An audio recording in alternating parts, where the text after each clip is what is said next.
I am good with my mouth in a very non-sexual kind of way. Well, maybe. That's where all my money comes from. My money literally comes from me running my mouth.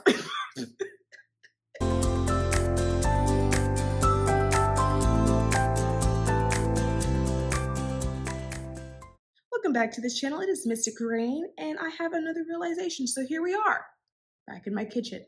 We got here because your girl ended up channeling, right? I was sitting, there's construction going on, so I don't know if you can hear that. There's banging and they're hammering, but yeah, I was sitting in my kitchen. I have a tendency, by the way, to get a lot of downloads in my kitchen because I don't know why. It has to be, I reflect a lot here, particularly at this table and like at this chair.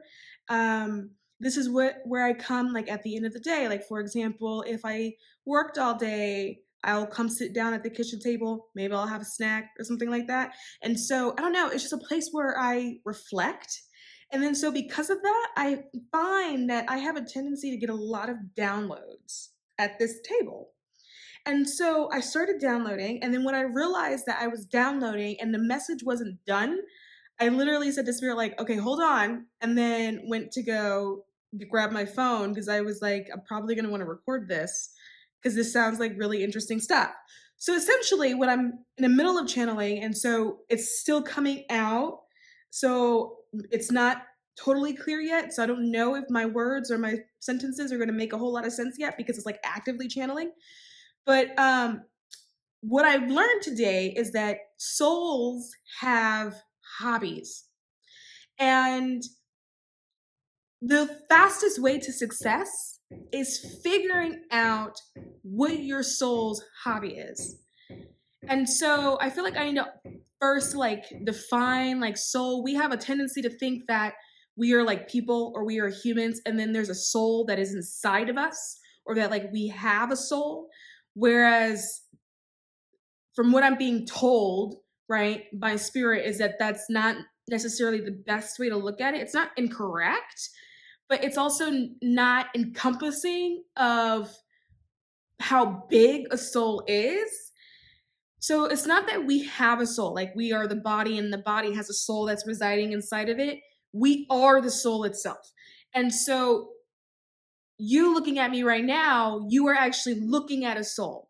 It's not a situation where you have to like look in someone's eyes and connect and stare at them deeply, and then maybe you can see the soul inside. This pink shirt, what you're seeing is an animated manifestation of a soul. It's not in anything. It's right. This is it. This is the soul, right? And so for you, that you are the soul. It's not inside of you. It's not like housed somewhere in the heart center, because we think that there's like this door, this imaginary door of the heart, and then the soul is kind of tucked back there or something. That's not like where it is.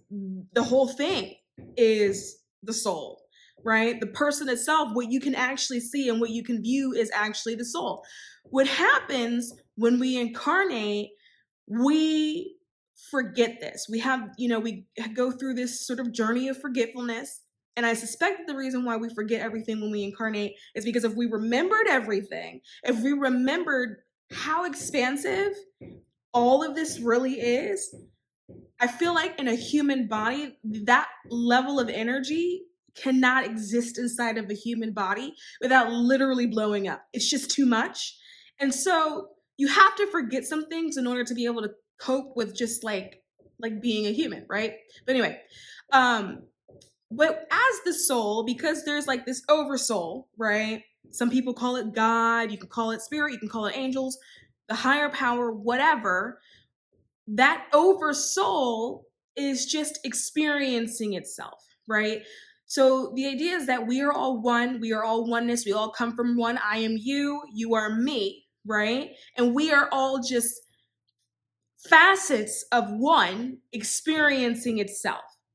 It's only natural that when you start experiencing things, you start to realize that there are things that you just don't like, right? That's like a natural thing to go, oh, actually, I don't really care so much for this thing over here.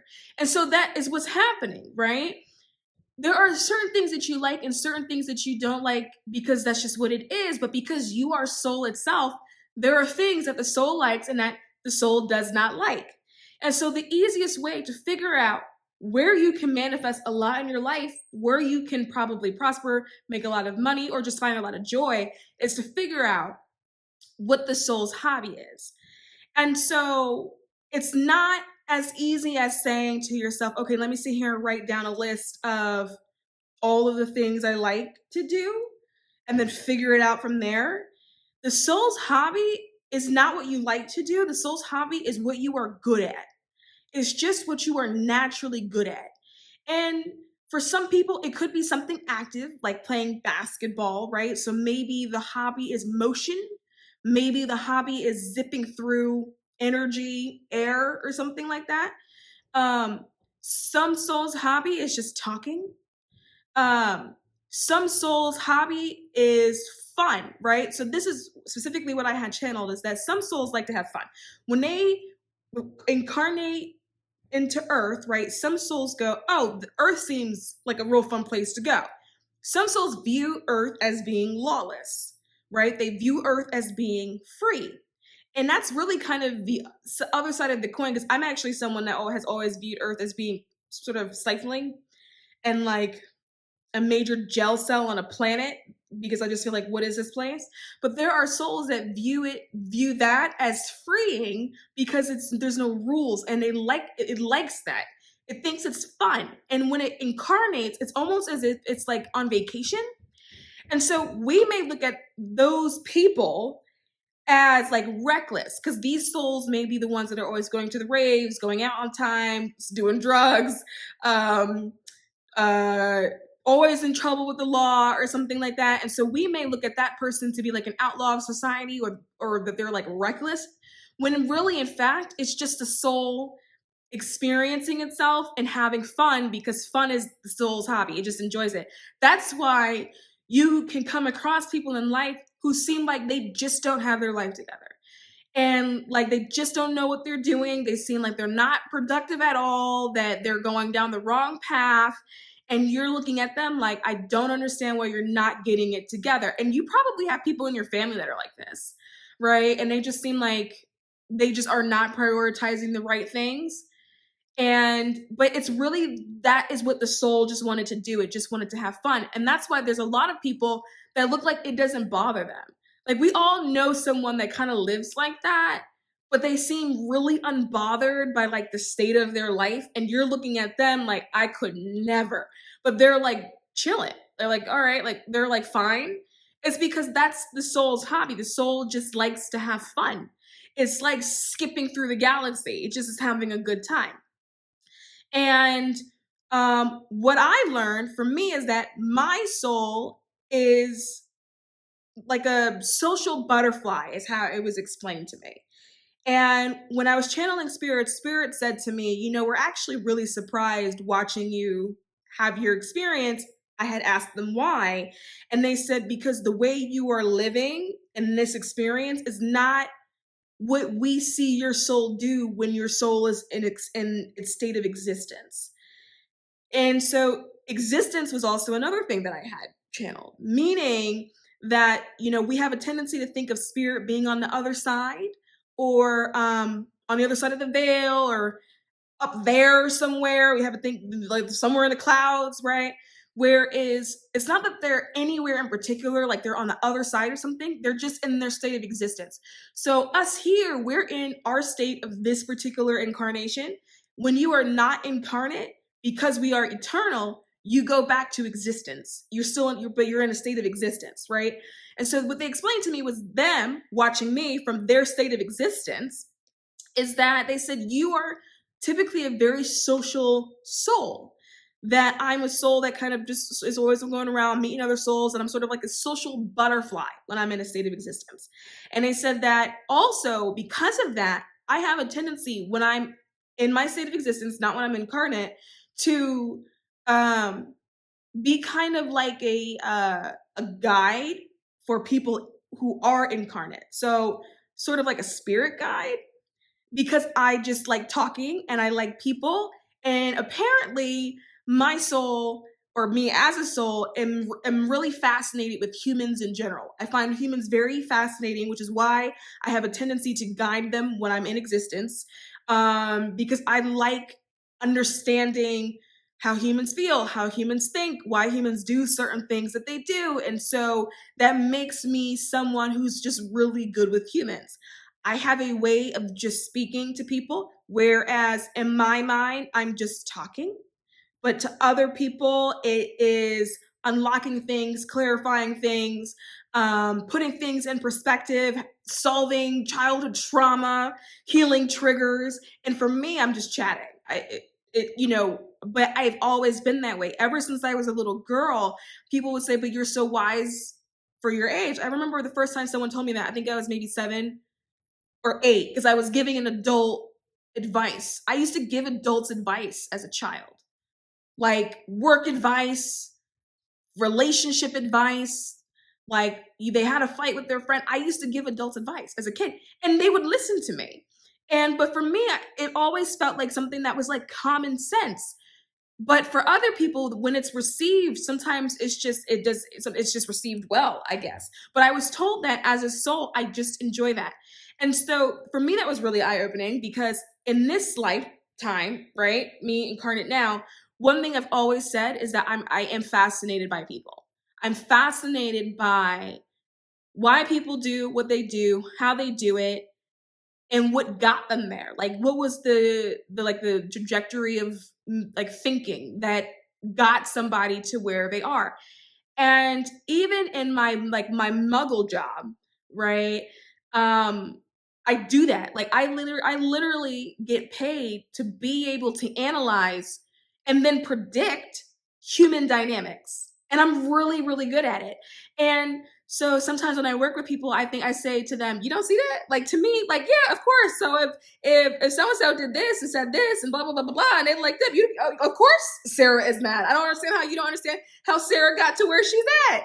Like carry the one, like, but people are like, no, I don't understand that. And I have always for me, it just always made sense. And I was told that that's just what my soul likes to do.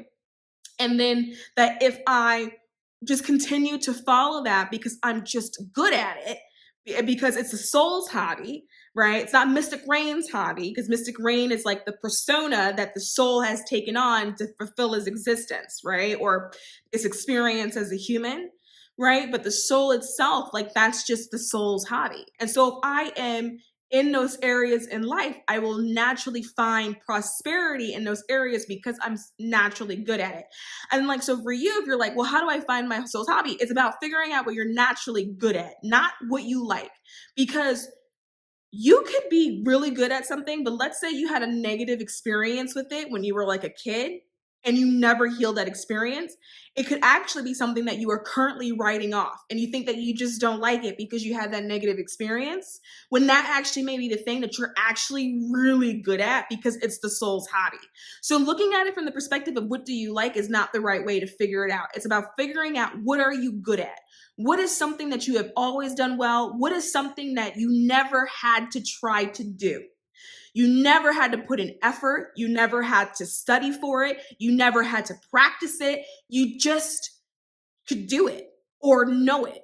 And it was easy, and it always came to you, regardless of how you feel about it in this particular lifetime. Because again, certain experiences shape how we view things, but that doesn't necessarily mean that you're not good at it. Like if you find what that is, and then you just follow that, allow yourself to participate in things like that, you'll start to notice that prosperity, resources, money will come to you because you are literally living in your gift.